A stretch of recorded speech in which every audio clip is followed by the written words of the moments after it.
சிதம்பரத்தில் உள்ள பிரபல நகைக்கடையில் ஜிஎஸ்டி நுண்ணறிவு பிரிவு அதிகாரிகள் சோதனை செய்தனர். கீழ வீதியில் பிரபல நகைக்கடையும் அதற்கு சொந்தமான வட்டி கடையும் செயல்பட்டு வருகிறது. இந்நிலையில் 12க்கும் மேற்பட்ட மத்திய ஜிஎஸ்டி நுண்ணறிவு பிரிவு அதிகாரிகள் நகைக்கடையில் நிதி வருவாய் குறித்து சோதனை செய்தனர்.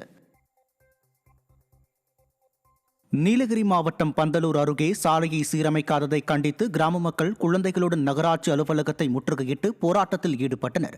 நெல்லியாலம் நகராட்சிக்கு உட்பட்ட செட்டிவயல் பகுதியில் உள்ள சாலையை சீரமைக்க கோரி கடந்த 4 ஆண்டுகளாக அப்பகுதி மக்கள் பல கட்ட போராட்டங்கள் நடத்தியும் நகராட்சி நிர்வாகம் எந்த நடவடிக்கையும் எடுக்காமல் அலட்சியம் காட்டி வருகிறது.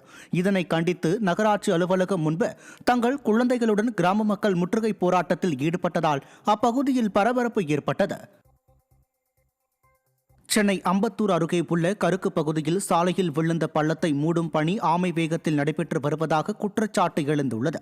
அப்பகுதியில் 8வது முறையாக சாலையில் பள்ளம் ஏற்பட்டதைத் தொடர்ந்து பள்ளத்தை மூடும் பணி கடந்த 1 வாரமாக நடைபெற்று வருகிறது. வாகன பயன்பாடு அதிகம் உள்ள அப்பகுதியில் பள்ளத்தை மூடும் பணி ஆமை வேகத்தில் நடைபெறுவதால் கடும் போக்குவரத்து நெரிசல் ஏற்பட்டு வருவதாக வேதனை தெரிவிக்கும் வாகன போட்டிகள் பணியை விரைந்து முடிக்க வேண்டும் என கோரிக்கை விடுத்துள்ளனர். திருவள்ளூர் மாவட்டம் திருமுல்லை வாயிலில் கழிவுநீர் கால்வாயில் உடைப்பு ஏற்பட்டு சாலையில் கழிவுநீர் தேங்கி நோய்வாய்ப்படும் அபாயம் ஏற்பட்டுள்ளது.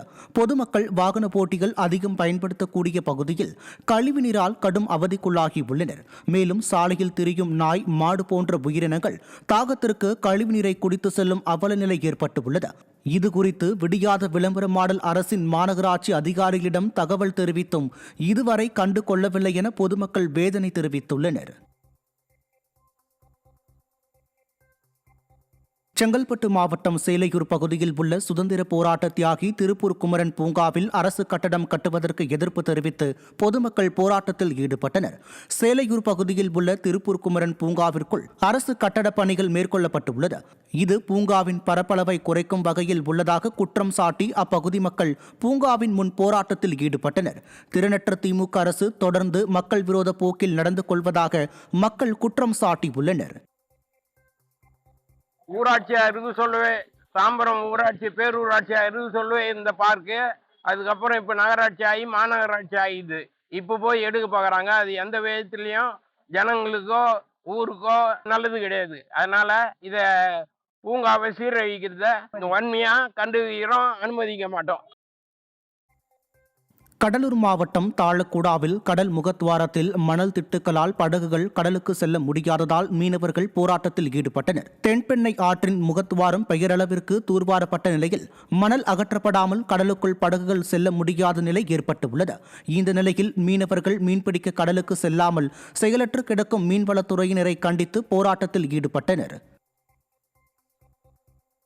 மதுரை மாவட்டம் சொக்கன் தேவன்பட்டியில் உள்ள அரசு நேரடி கொள்முதல் நிலையத்தை நெல் கொள்முதலுக்கு திறக்க விவசாயிகள் வலியுறுத்தியுள்ளனர்.